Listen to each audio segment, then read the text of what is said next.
तर आजचा ब्लॉग जरा मोठा असणार आहे. सकाळी उठून बघतोय तो लिओ अजून झोपलेला. त्याला डिचून मी गेलो माझ्या पुढच्या कामाला. आज जरा मला कामं लई होती. गाडीला पेट्रोल पण नव्हतं आणि मला जायचं होतं संजीवन कॉलेजला. इथनंच रोड आहे बघा, हे 3 दरवाजा. इथनं खाली गेल्यावर संजीवन कॉलेज येते. इथनं खाली आता संजीवन कॉलेज आहे आणि इथलं वातावरण बघू शकताय. हे आलं संजीवन कॉलेज. आत होतं ॲक्वेरियम. आमचं डॉक्युमेंट देऊन आम्ही आलो वाघबिळला. पैसे काढून पेट्रोल टाकलं आणि वर येतच होतो. तोवर मित्र म्हणला थांब जरा शॉपिंग करतो. ड्रायफ्रुट्स घेऊन आम्ही जरा आलो खायला. असं खाऊन बघा का आम्ही आलो पावनगडच्या दिशेने रवाना. हे जे बघताय हे जे आत जायचं असेल तर मला सांगा. इथनं आम्ही आमच्या स्पॉटवरला गेलो.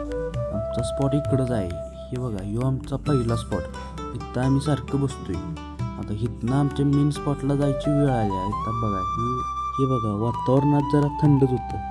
माकड पण इथं कुडकुडत बसलेलं. आणि हे आमचा स्पॉटच्या पायऱ्या. ह्या पायऱ्या चढून ह्यो आमचा आला मेन स्पॉट. इथनं अख्खा पन्हाळा दिसतोय. पन्हाळा या स्पॉटला आम्ही सारखं येतोय आणि इथं बसायला पण चांगलं आहे. हे पुढं पन्हाळा बघू शकताय तुम्ही. वातावरणात जरा डेंजरच होतं. असल्या वातावरणात मित्र म्हणला चल जाऊया पोवायला पूलला. तर आम्ही कपडे गोळा करून पूलला आलो पोवायला. आजचा ब्लॉग एवढाच. धन्यवाद.